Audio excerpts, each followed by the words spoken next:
is happening, my friends? Welcome to another great episode of the Arrington Gavin Show, your go to spot for sharp insights, bold opinions, and unfiltered takes on the biggest stories of the day. Whether it's politics, sports, pop culture, or the latest buzz, look, we're diving deep and keeping it real. So do me a favor, kick back, stay informed, and get ready to join the conversation. My friends, my family out there, thank you so much, as always, for taking the time out of your busy schedule to tune in for I can't even get my words out today, for tuning in to yet another great episode of the Arrington Gavin Show. As you know, we are growing each and every day with uh, larger listenerships and viewerships because, as you know, we are a digital and streaming program. You can watch us on the streaming platforms of YouTube as well as Rumble. So do me a favor, go ahead, type us in, the Arrington Gavin Show, and you can subscribe, share with a friend, share with family, just share it with the masses because we are here to give to you great content as always. And like I said, we keep on getting more creative and growing each and every step of the way. What else we got going on? You can also listen to us wherever you get your podcasts, whether that's iHeartRadio, Apple Podcasts, Spotify, Odyssey, um, Stitcher. All right. Again, wherever you listen to your podcast, you can tune into the program. Also, you can listen to us uh with on our radio affiliate WDJY 99.1 FM Straight Talk to all the supporters out there in the Metro Atlanta area. That's right. You can check us out on the radio airwaves out there Monday through Fridays at 11 p.m. as well as online at WDJYFM.com. Look, my friends, on today's show, we're gonna hit a lot of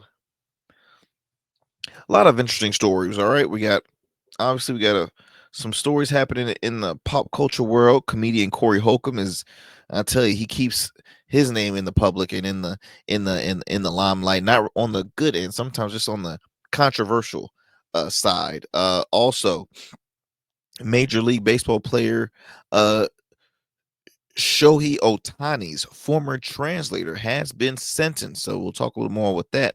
So that's in our sports category. And then also what caught my attention is Pharrell Williams, hometown great. Well, I'm from the Hampton Roads area. So is Pharrell. He's from Virginia Beach. I'm from the city right next to it, Chesapeake. And Pharrell has done so much great things. And since really recent, it's been kind of choppy due to the cancellation of his popular music festival, Something in the Water. And now I'm hearing about his film that he had recently that was already produced and ready to go. It was already, production was already completed. They were ready for an air date. That has been canceled. So we're gonna talk about it.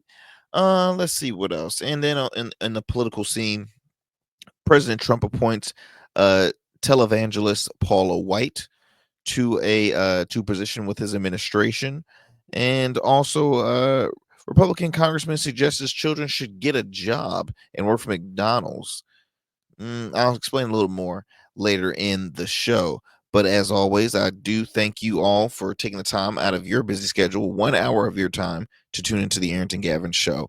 I also want to shout out comedian, actor, host, Tony Rock. And you're probably saying, like, Arrington, why are you shouting him out?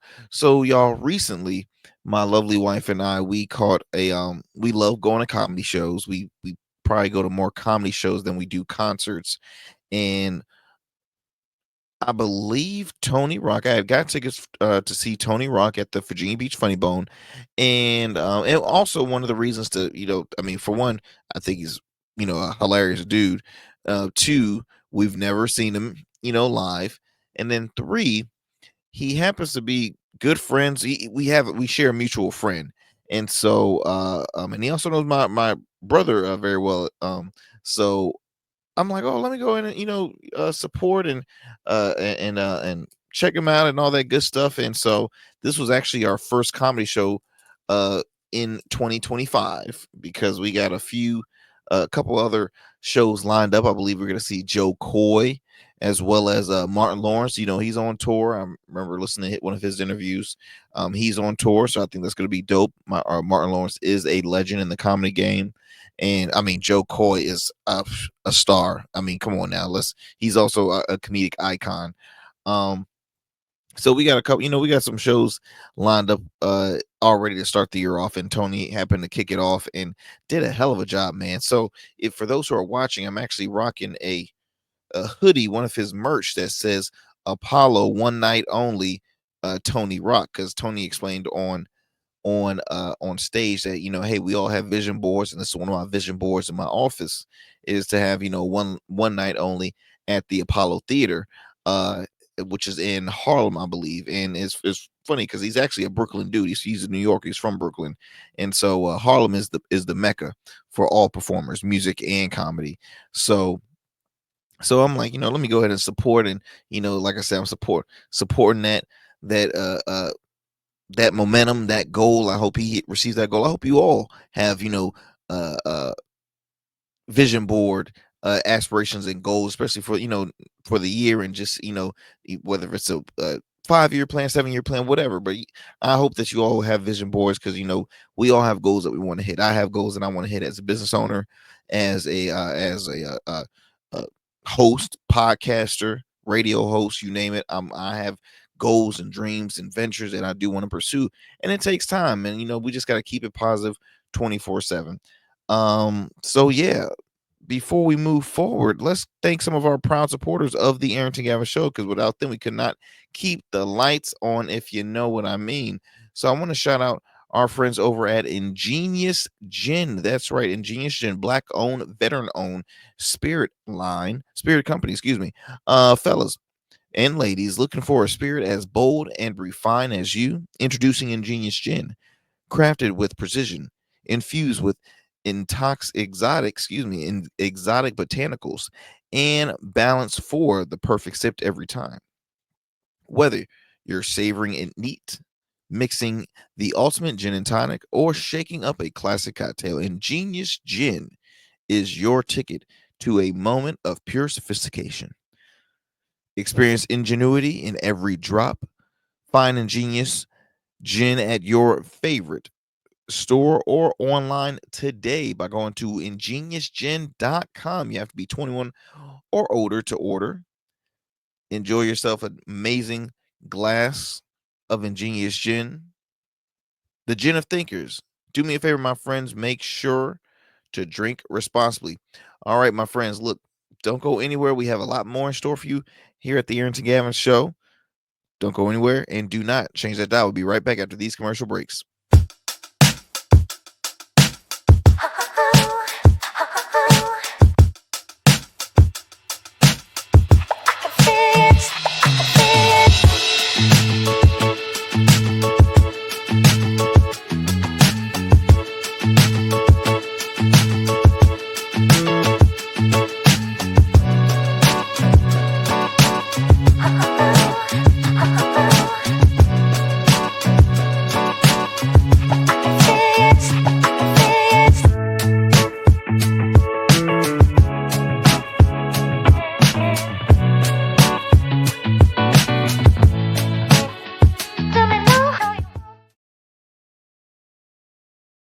What's goody, homies? What's goody? What's goody?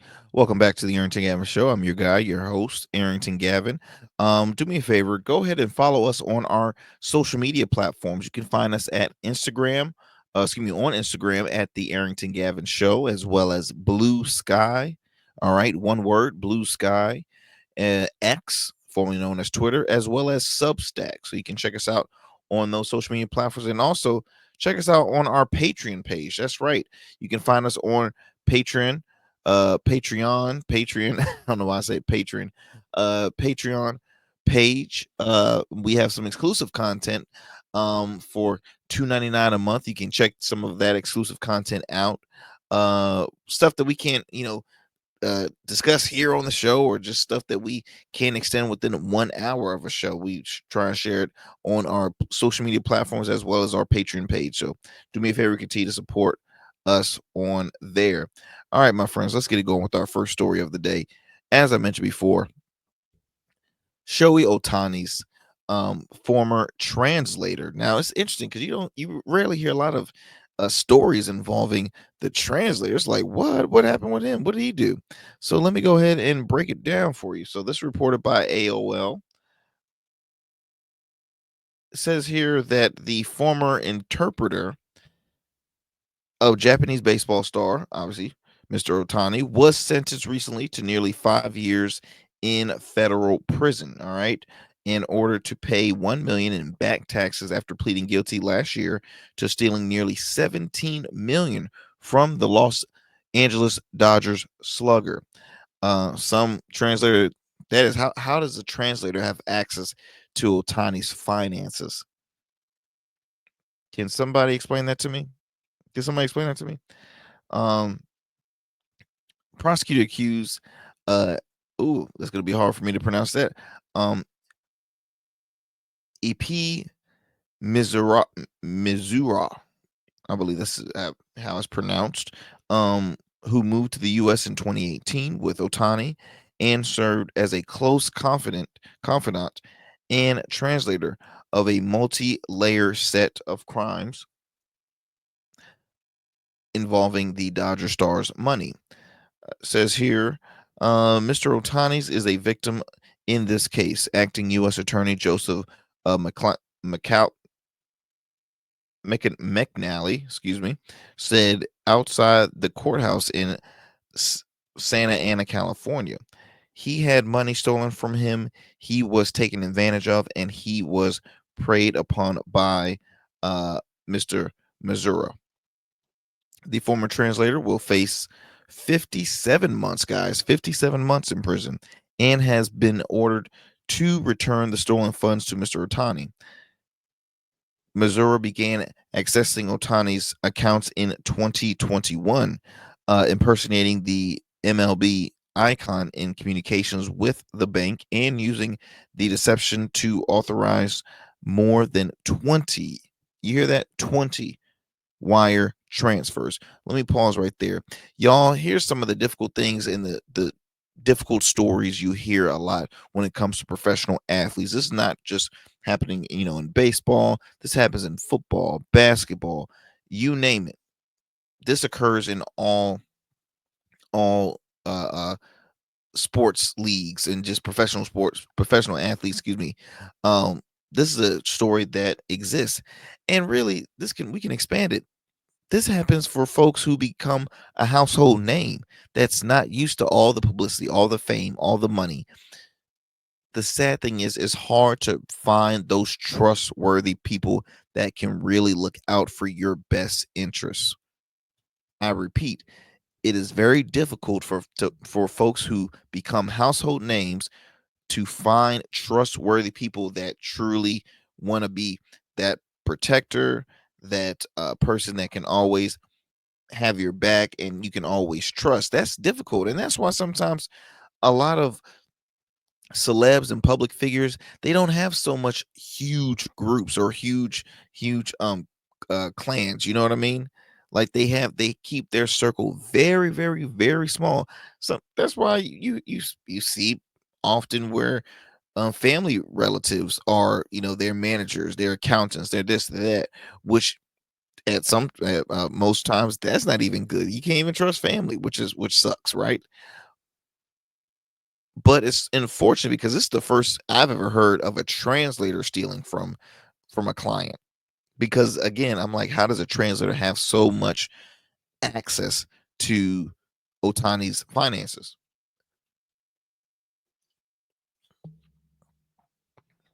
As I continue, it says here he then used the stolen funds to cover personal bills and placed illegal sports bets, resulting in a net of $41 million loss. Damn, $41 million.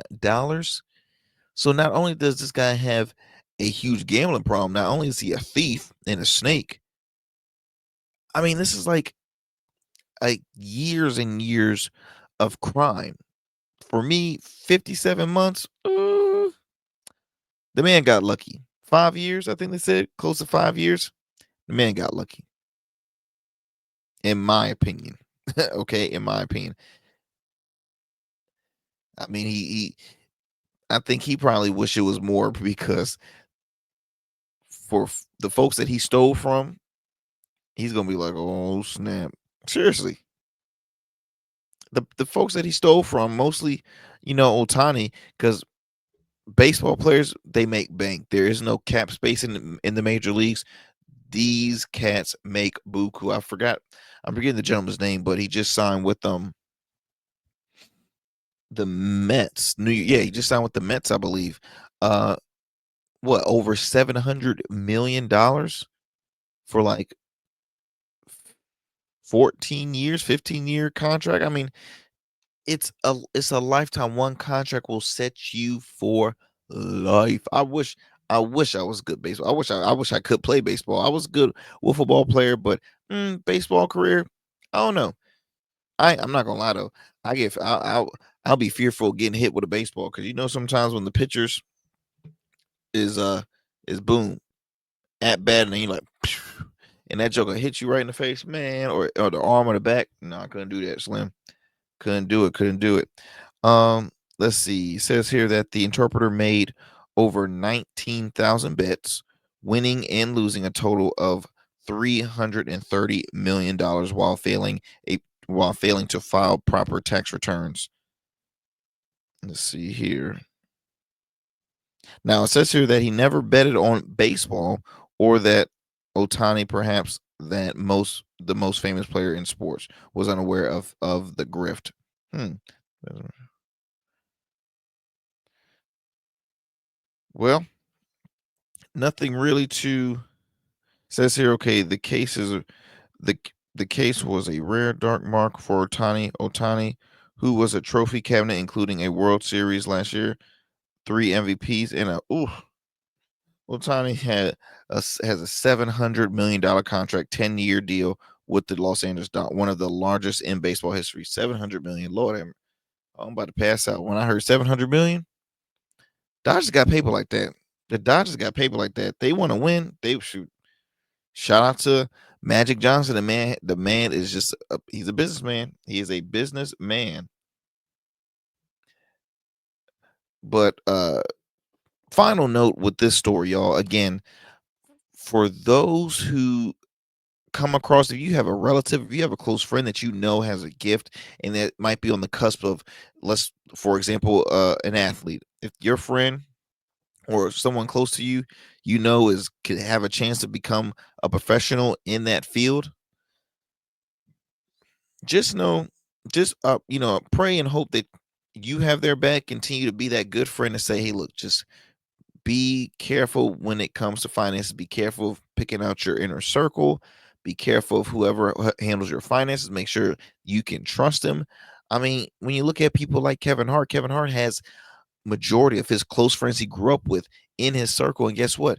Those are folks he can trust. It's rare seeing big groups of people like that you've been with to the end. Now, it's different. It worked out different for MC Hammer, because MC Hammer over here having posses of 30 people, 40, 50 people.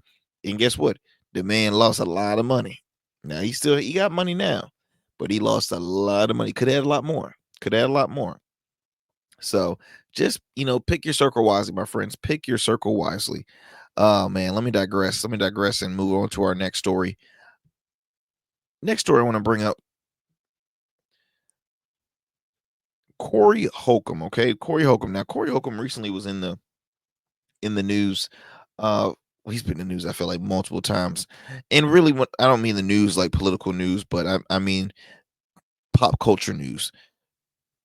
Corey Holcomb, stand-up comedian, actor, controversial comedian, because he'll say stuff like, "Whoa, did he say that?" And he's known for that. I've watched him a couple times. He's cracked me up a lot because he's like, oh, he's not scared to, you know, pushing, what do they call it?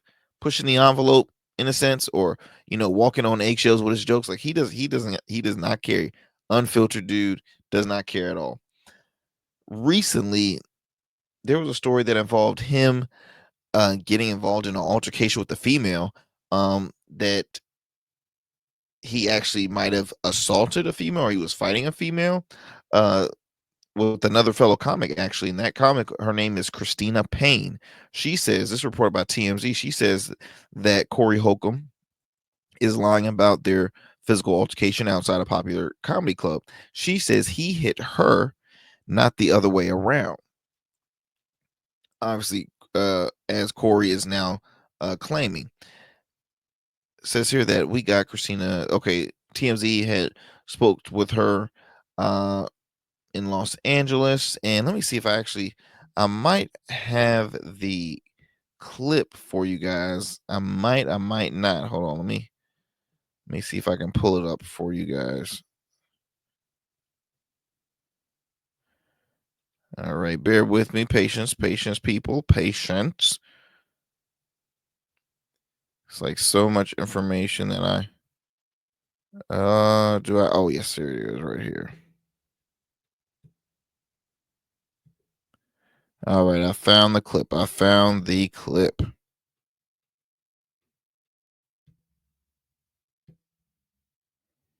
So guys, this is comedian Christina Payne. Yes, Christina Payne. Talking about what really went down between her and Corey Holcomb outside of a comedy club. So let's see if we can play that soundbite for you guys, and we'll talk on the other side.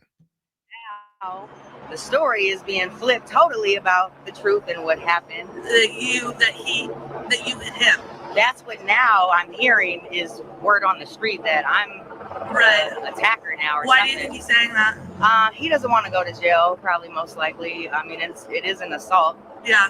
And at the same time, there are witnesses who saw what happened, but he also has people who are willing to lie for him as well. Yeah. And is there camera at the Laugh Factory? There's cameras all over the Improv, okay. And that is the footage that we're talking about. Footage shows Corey Holcomb reaching over two people and punching me out, and my whole head goes back, and it's a whole horrible whiplash thing. It's horrible. It's like he punches me at 30 miles an hour over the security guard and another person who's trying to keep him away from me. Right. So it's horrible. When you see the footage, it's going to change your life. Why do you think he's lying? He doesn't want to get in trouble, / he just got put on a new tour. So, of course, there's money that is going to be made, and I guess he doesn't want to lose it. And then he's saying that I'm trying to, mess his career up or whatever. But it's like, where did this beef start? So that was comedian Christina Payne sharing her side of the story. Now, obviously, it takes two to tango. I don't have any access to, what Corey Holcomb has if he responded to that. Obviously, he's not agreeing with her that he hit her. He's saying it's the other way around. Let's see here. Now she claims there's a surveillance clip, which he said, "Hey, once you see that, you will understand what I'm explaining." So, hey, we all know about when they have it on film, that does change a lot of stuff, because I remember, and not to kind of go back, but we remember former NFL running back Ray Rice. I mean, you hear often of professional athletes getting involved in domestic disputes with a female or just anybody, right? Sometimes they're suspended. There's consequences brought to them. But if you rarely see footage of it. Now with Ray Rice, there was footage of it. It showed him striking, I believe it was his fiance at the time, and his career was over after that. His NFL career, it was over after that. Now, hey, it took it. No man should ever strike a female. No man should ever put his hands on a woman. I don't. That's my motto. I've always stand by that. Ray Rice and his fiance, they worked it out. Now, obviously, was probably some conflict going on between the two of them. But they are currently still married with kids. They're living a happily, marriage. Obviously, it takes work, recovering from that. Same goes for even Sean Diddy Combs. when his former girlfriend Cassie, we before everything changed once we saw the footage. So like Christina Payne is saying, once you see the footage, you'll know exactly what I'm explaining. Now, Corey Holcomb has always been kind of on the other side of things when it came to just how he's respected by his fellow comedians and his peers. So here is another video I wanted to play for you both. For you all. This is between comedian Donnell Rawlings and Corey Holcomb. Now, excuse the language. It is bleeped out, but you can kind of understand what words was being spewed back and forth. Let me go ahead and play you that.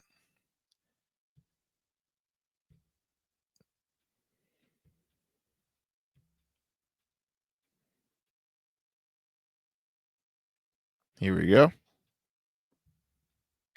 You really call this comedy mob? This was out of pocket. Watch this. Oh, you trying to say I'm a bum? I ain't no bum. No, I didn't And that saw. Your is mild. It's mild. You know what? You know what you're doing now? You're a provocateur. You know how to incite people. Ain't nothing mild about my. People look at you. Ain't nothing. You was at the mall and put you out with your hot dog in your hand. And guess what? And guess what? And guess what? You can say what you want to say. He really called this comedy. So I found this video on Instagram. Whoever put this out obviously was sharing how hilarious it was between the two comedians. And Donnell Rawlings is a well-known comedian. He's worked alongside Dave Chappelle for years. They've known each other for years. My wife and I, we've seen Donnell Rawlings live. He's murdered the stage. He's a great comedian. Like I said, I've never seen Corey Holcomb.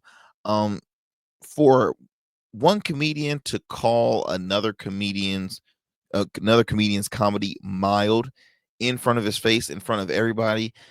Look, I'm no comedian, but that has to be some form of a code that you can't break. And that's a code I feel as though was like extremely disrespectful. Yeah, you can share it backstage, but don't embarrass another comedian in person in front of everybody. Now, look, in the video, for those who are listening, Corey Holcomb was on stage. He was obviously doing his set, minding his business.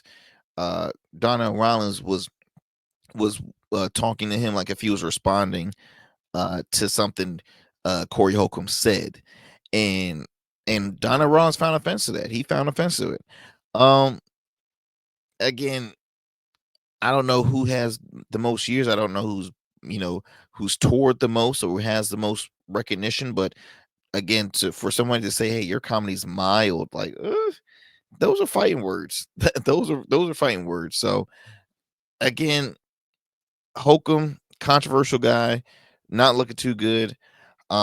But we will continue to follow up with this story because I think it's interesting when it comes to comedy. It's like comedians are really beefing with each other. I mean, we already saw it off. We started off with Cat Williams last year in 2024 with his controversial sit down interview with Shannon Sharp. The beef between Monique and DL Hughley, that was pretty vicious. Now we look at Corey Holcomb and whoever, Cat Williams and everybody. I mean, it's a lot of beef going on in the comedy world, and it's just like, wow. We go to y'all to just chillax and get back and get away from the drama. Now y'all got drama. It's like, oh damn, like what are we gonna do now? What are we gonna do if y'all got drama? But it is a piece of work, my friends. It is a piece of work. But we are gonna move it on. But before I do that, I do have to acknowledge some of another proud supporter of the Arrington Gavin show, like our friend over at Bernardo Menswear. That's right, our good friend Mr. Bernardo Johnson, founder of Bernardo's Menswear, keeps you looking dapper, swagged out, whichever words describes a well-dressed individual to you. He has you covered, whether it's business casual, formal, custom. He has all the latest suits, attires to help you come out looking like $1,000,000. Look, I myself, I am a consumer of his clothes, as a media personality, as a business owner. I attend multiple events where it's like, okay, I gotta make sure my wardrobe, I gotta make sure my closet is looking sharp. You know what I mean? My image is a part of my brand. If I come looking raggedy and goofy looking, no, people are not going to take me seriously. So that's why I always got to make sure I have my wardrobe looking up to par. So with the thanks of Bernardo's Menswear, guess what? My closet is up to par. For more information about Bernardo's Menswear, look, visit him online at bernardosmenswear.com, or you can check him out at his store location in the Norfolk, Virginia area. If you happen to be in the Hampton Roads, Virginia area by any chance, go stop by his store. Located in Norfolk, Virginia, first floor at the MacArthur Mall. Okay, first floor at the MacArthur Mall in the heart of downtown Norfolk. Again, we want to thank our good friend, Ms. Bernardo Johnson, for being a proud supporter of the Arrington Gavin Show. All right, let's move it on to our next story. So, moving on into the political scene, this Republican congressman, he went viral recently because he was on an interview, I believe it was on CNN, and let me see if I can, for one, find my soundbite for you guys. No, is that it? No, is that it?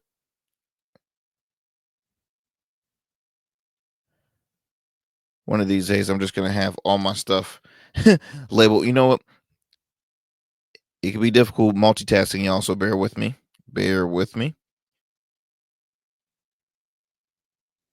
Here we go. So this Georgia Republican, Rich McCormick, says low-income kids who qualify for free lunches should go get jobs. He said it on live television without any remorse. And yeah, y'all, that's the world we live in now. He's, instead of helping those in need, he's like, get a job, you lazy kid. I mean, my goodness, people are just vicious and do not care. But it is probably coming from a Georgia Republican. I mean, you they're a piece of work. They're a piece of work. Let me go ahead and play you the soundbite, and we'll talk on the other side.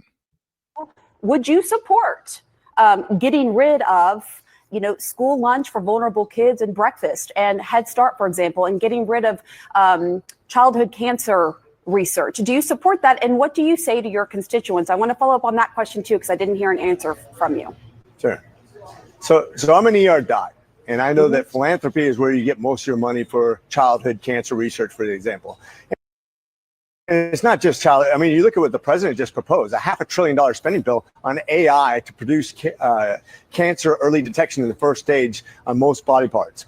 That's his spending bill where he wants to increase cancer research.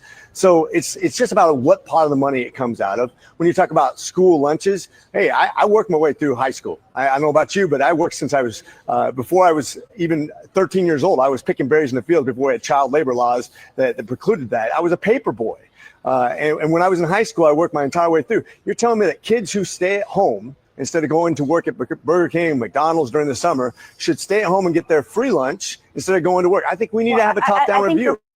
Painting a Think lot about of these where kids with a broad brush. I would say that's not necessarily a fair assessment of all of the kids. So you would say all the kids in your district who use the free lunch, for example, or breakfast, they're all just sitting at home and not working. Okay, I just want to clarify because that seems like what you were trying to insinuate. This gives us a chance. This gives us a chance, though, to see where is the money really being spent. Who can actually go and actually produce their own income? Who can actually go out there and do something that makes them have value and work skills for the future? I mean, how many people got their start in fast food restaurants when they were kids versus just giving a blanket rule that gives all kids lunches in high school who are capable of going out and actually getting a job and doing something that makes them have value, thinking about their future instead of thinking about how they're going to sponge off the government when they don't need to. We don't give people value. We don't give them the ability to dig themselves out when we penalize them for actually working and actually keep them on welfare. That's what's been the inner city problem for a very long time. We need to have a top-down review so we can get people out of poverty, because you know what? America's very good at creating jobs and giving people worth. And we've been very traditionally good at that, but we're losing our way. And that's when we give people incentives to stay at home and not work. That doesn't work for America. But a lot of these kids aren't even of like working age. They're young kids, and as you well know, and also some of the kids at Head Start, they're like 5 and under. But I just want to ask you, because would you support getting rid of school lunch for vulnerable kids and breakfast and Head Start, for example, and getting rid of childhood cancer research? Do you support that? And what do you say to your constituents? I want to follow up on that question too, because I mean, so you heard it right there, right? And then he tried to cover it up by saying, that's not what I meant. Of course, that's not what I meant. But what I'm trying to tell you is, and XYZ, and this and that. And then, look, that's a clear, what you call is, you got caught. You didn't have any way to, can I have a redo on that question? Can I have a redo on? No, you said what you said, and you meant what you said. Clear as day. Typical person that comes from a wealthy background, or a background with money, and not looking out for those in need. See, here's the thing that I have a issue with. When you have elected officials who were raised or born with the silver spoon, guess what, y'all? That's not the majority. That's not the majority of your constituents, especially when it comes to certain districts you might be running for. If he represents a district, well, he's a congressman, so he has multiple cities that he probably covers. But you have to be a giver in order, in my opinion, to be elected official. You have to have a humble heart and a giving spirit, right? A philanthropical spirit. Because, see, in my opinion, a lot of philanthropists, social and civil rights activists, those are folks where, to me, makes more sense on being elected officials, because they truly know, okay, how do we have a situation, and how can we, what are ways we can build up from that situation and build up a more positive outcome? To me, though, trust and believe, you probably want more activists as elected officials rather than people that are, working, CEOs of multi-million dollar corporations, or, again, people with money, because a lot of them are. And then, those who sometimes come from not having much, and they might mean well in the beginning, and then, when they become career politicians, sometimes they get caught up in the greed, and they realize how much access they have to, secret codes and money. And it's suspect, because let's be honest, when you make say 6 figures, a low 6, I'm going to say, like high, I'm just saying, if you make 200,000 a year, and you've been doing that job for a long time, how the hell do you leave out, or do you eventually have a net worth of almost 300 million? Ooh, the Arrington, who you insinuated? You do your research. Look up those in Congress and Senate. Look at those net worths. Just out of curiosity, just when you're bored, just Google them. Because to me, sometimes stuff like that is a bit shaky. But not trying to go off, off to the what's the saying? Not trying to go left field with this, but I was just, when I saw this clip, I'm like, wow, what a douchebag thing to say. Like, oh, those receiving free, they need to get a job and work at McDonald's. So I was working paperboy routes. I was doing this before I was 13. Well, that was back then. This is now. In reality, people don't even read papers that much anymore. I was picking berries. What were you picking? How much were you making? A nickel? Like, give me a break. Again, these are folks that people voted for, that voted them in. It's interesting in my opinion, but hey, I will digress, and I think we're going to take a quick commercial break. When we come back, we'll have a lot more of the Arrington Gavin Show. Don't go anywhere, my friends. Order your beard care products with Rugged Evolution. We're your local beard care line that supports the maintenance of your full, mature beard. Our line includes conditioning shampoos, moisturizers, balms, oils, shaving lotions, and exfoliating soaps. These products moisturize, hydrate, nourish, and have all the natural ingredients for a healthy beard. Log on to our website or download our app to place your orders. Become a man of distinction with Rugged Evolution Beard Care. And remember, Rugged is the new smooth. That's right. Rugged is the new smooth. All right. Welcome back to the Arrington Gavin Show. As I've mentioned before, I am your guy, your friend, Arrington Gavin. Be sure to follow me on Instagram, Blue Sky, X, and Substack at the Arrington Gavin Show. I truly appreciate it. Let's get it going with our, let me see here. Let's get it going with some news of a new appointee. That's right. Trump is continuing to add some more interesting figures to his administration. Next up, we have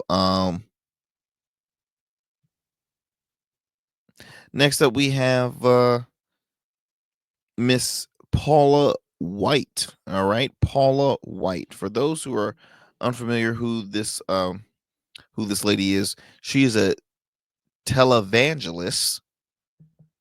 She's also married, if I'm not mistaken, to a member of the famous rock group Journey. But she's a televangelist, a controversial person, in my opinion. This article is reported by the Daily Beast. It says here that Trump enrages Christian MAGAs by naming heretic pastor to the White House. It says here that he's angered some of his Christian supporters recently when he named televangelist Paula White, who even some conservative evangelists have labeled her heretic, as part of the White House administration. The president signed executive order establishing a White House faith office and chose Paula White Cain, his ally and spiritual advisor, to lead it. White Cain, 58 years old, is a mega preacher from Florida who has endorsed biblical interpretations that some evangelic Christians believe can go too far. She's described, I know she is a proponent of prosperity theology, which teaches that God rewards the truly faithful with maternal wealth and personal success. Critics say that by blaming financial woes on a lack of faith, prosperity theology can be used to exploit vulnerable churchgoers, like a good number of mega pastors, is what you're saying, because she's definitely in that group, in my opinion. Like the Benny Hinn's, all right. And not to kind of bring back old news, but if I'm not mistaken, hold on. I think her and Benny Hinn had a little thing back in those years. Let me see here.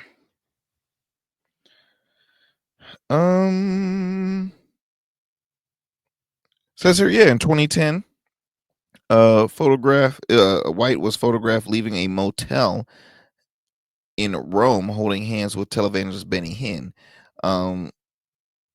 Hinn said a friendship did develop, though the relationship is over, but denied an affair. Please. Which Benny Hinn was, again, another interesting guy. I actually had a teacher back in the day when I was in high school that was a critic of Benny Hinn, because this man would literally, in like the whole front row, be like, oh, I mean, come on now. Let's see here. It also says some Trump Christian MAGA supporters took to social media to express their disappointment in the presidential pick.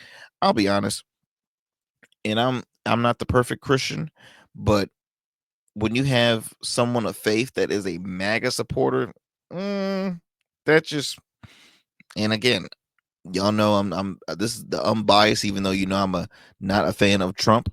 I just personally think when you really truly go back to your beliefs, I think there's few of them. Yeah, some of them can, the conservative party, the Republican Party can ally with, but it's just, I don't know. It says here that enough though president is enforcing laws that line up with our values, that doesn't mean he has any clue that biblical Christianity is or why it matters. Christian podcast host John Mason wrote on X, Paula White is a known heretic and known false teacher who has no regard for the gospel of Jesus Christ. Ouch. Another pastor, Scott Ross, a Texan-based leadership coach and self-described Orthodox Christian, called the move an abomination. Ouch.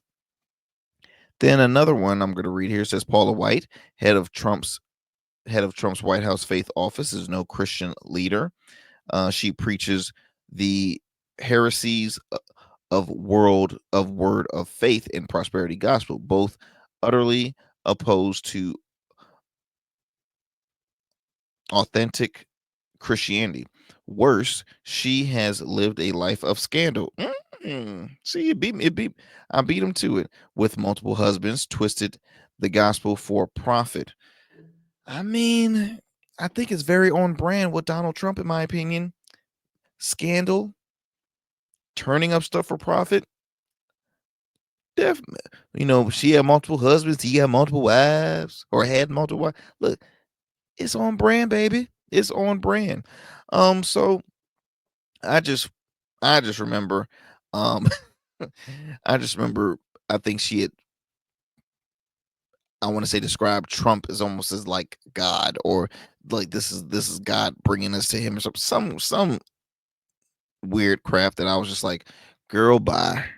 Like it was silly in my opinion. But yeah, so she, they now have the House of Faith office brought into the White House, and guess what? She got herself a job. So congrats, Sister Paula White Kane. Congratulations to you. Congratulations to you. Let the church say amen. Amen. And amen. Okay. Next up on the show.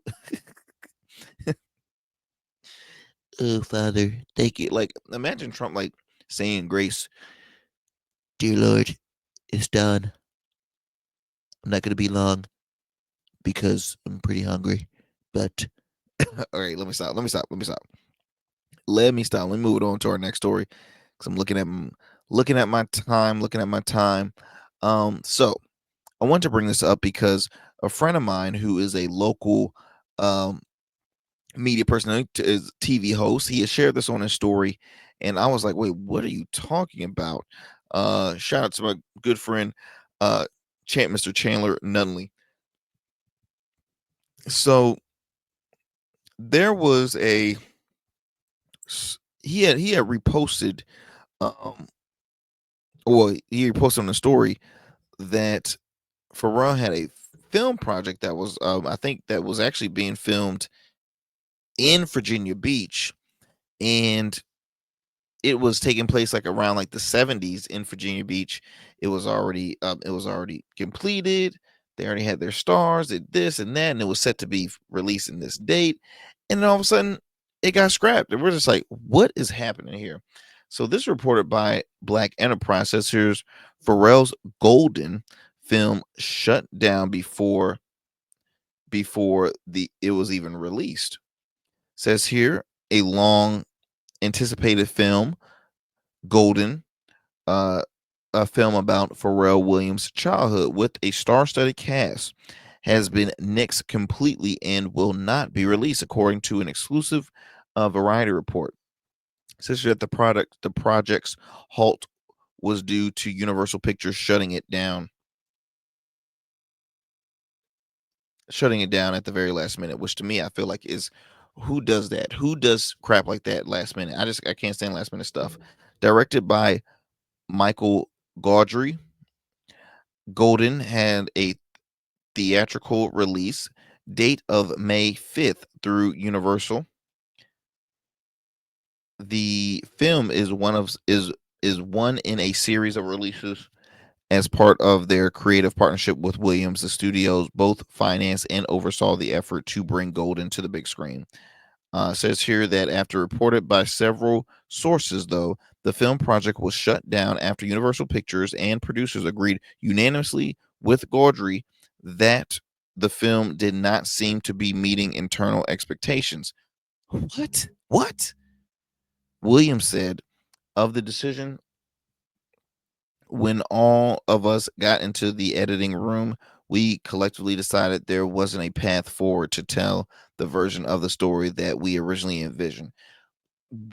What I'm trying to figure out is, y'all didn't catch this, I don't know, during the months and months of filming?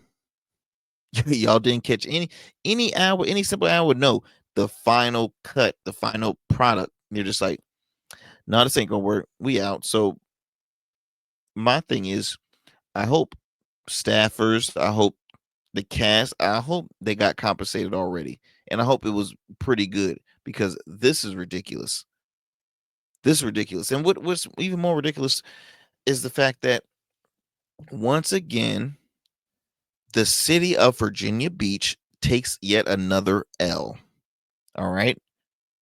Now, I say this because Pharrell Williams initially, before this film was brought up, he was already just winning the hearts of his hometown by providing a star-studded music festival called Something in the Water.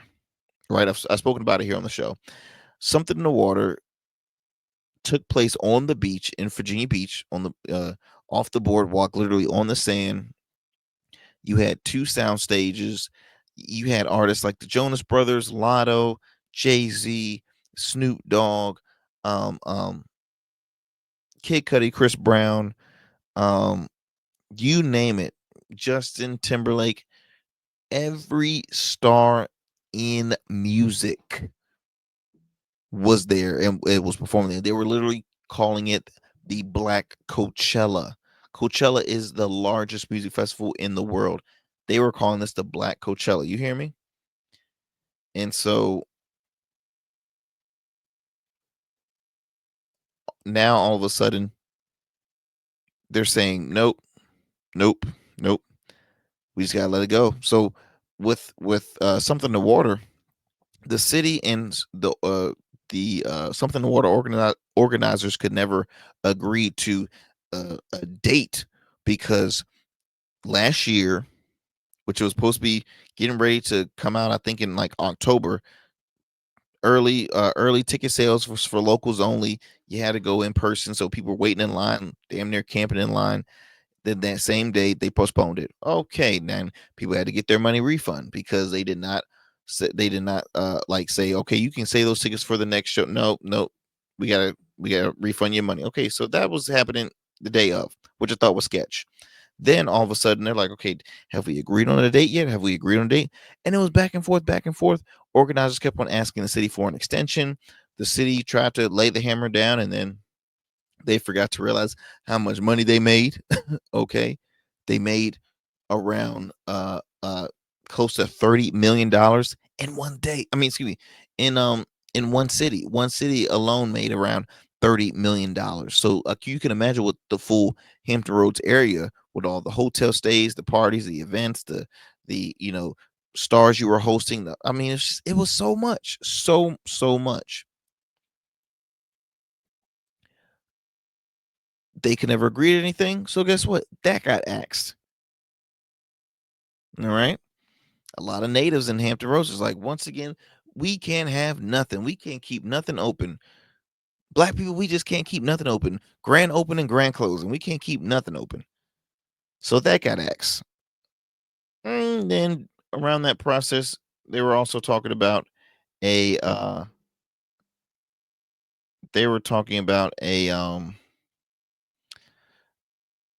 film project that was being brought to the area. Pharrell had said, yes, I'm gonna have a movie that's about my upbringing in Virginia Beach. We're gonna be filming it in Virginia Beach. Beautiful, beautiful. City was making their money. Everybody's happy. We're about to be in Hollywood, or excuse me, in Hollywood. It was gonna do, it was just, let's see right here. The movie was already shot. Oh, look at this star-studded. Let me see here. The movie, okay, this starred Kelvin Harrison Jr., Halle Bailey, Quentin Brunson, Jabuki Young White. Successful, accomplished cast. Again, we're like, okay, this is gonna be dope. We can't wait. All of a sudden, it got axed. I don't understand. And this wasn't like this hurt Pharrell's feelings, and it probably did, but he was a part of the process of saying, no, we just agreed that this wasn't good. This didn't look like we envisioned it to be. So we gotta ask, we gotta let it go. I don't know, man. It's to me, it's some more that needs to be said. We needs more explaining, I think, to the public, and just to like, what's up. Really, what is the deal? What is the deal? Why is everything that he's trying to bring here is just like, I mean, is this going to be the end of as Pharrell partnering with the city, or bringing something to the area? Is that going to be it? Like, what's up? What's up? So I'm curious. I'm extremely curious. I remember watching a podcast, and one of the local disc jockeys in the area who's close friends with him. I won't say any names. I respect the disc jockey way. He's an icon in the area. He was just saying, this is more of an L for the city than it really is for Pharrell's. And he was talking in regards to something in the water. He's like, Pharrell has so many other things, like, he obviously wants it to happen, but like, it's he has so many other things. This is not hurting him. He's not hurting for money. This is not gonna hurt him. But I disagree with that, because I'm like, what is gonna hurt Pharrell is the lack of loyalty, the people of Hampton Roads will feel, because even though he had organizers, people representing something in the water, his name is on that. So they're gonna be looking at Pharrell, be like, yo, what's up, man? They're gonna feel betrayed. So again, he might not lose a lot of money in pocket, but losing your loyalty from your hometown, in my opinion, that's a huge loss. That's a huge loss. But I digress, and we'll continue to follow up with that story on more reasons why, why did they cut it off? What's up? What's up? Because I'm curious. But as always, my friends, thank you so much for sticking with us for this hour here on the Arrington Gavin Show. Be sure to follow us on all digital and follow us on all digital and streaming platforms where you can tune into the program. We air 5 days a week, Monday through Friday, 7 p.m. on all streaming platforms and podcast platforms. You can check reruns, of our show on our radio affiliate WDJY 99.1 FM at 11 p.m. Monday through Fridays, as well as online at WDJYFM.com. My friends, y'all take care. Peace and blessings. As always, y'all continue to love one another, respect one another, be sociable towards other people, help those in need. Look, there's some tough times right now. I know it's going to be a long 4 years. We have a new administration that's doing a lot of wow stuff. You know what I mean? But you just got to stick together, keep it moving, stay motivated. And yeah, also you got to keep on listening to Arrington Gavin Show. I had to put, throw my plug in there too. But for real, y'all take care. I'll see y'all next time here on the Arrington Gavin Show. I'm out.